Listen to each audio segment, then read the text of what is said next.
So Bathukamma పండుగ సందర్భంగా ఇక్కడ వ్యాపారాలు కూడా జోరందుకున్నాయి. మనతో పాటు కొంతమంది వ్యాపారస్తులు ఉన్నారు. మరి వారి మాటల్లో బిజినెస్ ఎలా ఉందనేది తెలుసుకునే ప్రయత్నం చేద్దాం. సో చెప్పండి, ఎట్లా ఉందండి వ్యాపారం? మొత్తానికైతే సద్దుల బతుకమ్మ కూడా దగ్గర పడుతుంది పండుగ. ఎట్లా ఉంది వ్యాపారం? వ్యాపారం అంటే వర్షం బాగున్నది కదన్న, బాగా వర్షాలు చేయబట్టి కొంచెం తక్కువనే ఉన్నది. మళ్ళా ప్రజలకు ఎట్లా అంటే కన్ఫ్యూజ్ ఉన్నది అన్నట్టు.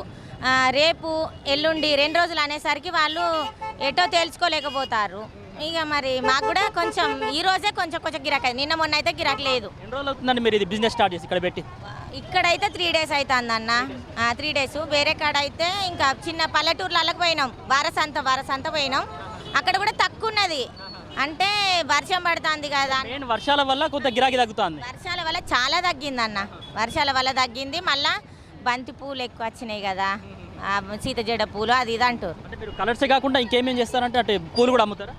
పూలు కాదు కానీ సీజన్ వైజ్ బిజినెస్లు. దీపావళి, సంక్రాంతి, జనవరి, దసరా, పూజా సామాగ్రి, వారం సంతలో అల్లం ఎల్లిపాయలు మసాలాలు అమ్ముతాం.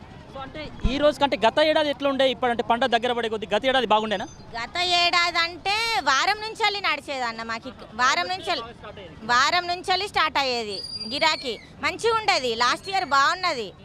కానీ ఈసారి వర్షాల వల్ల తగ్గింది, చాలా తగ్గింది. అందరికీ తగ్గింది. బట్టల షాపుల వాళ్ళకి కానీ, కంగనాల షాపుల వాళ్ళకి కానీ అందరికీ తగ్గింది.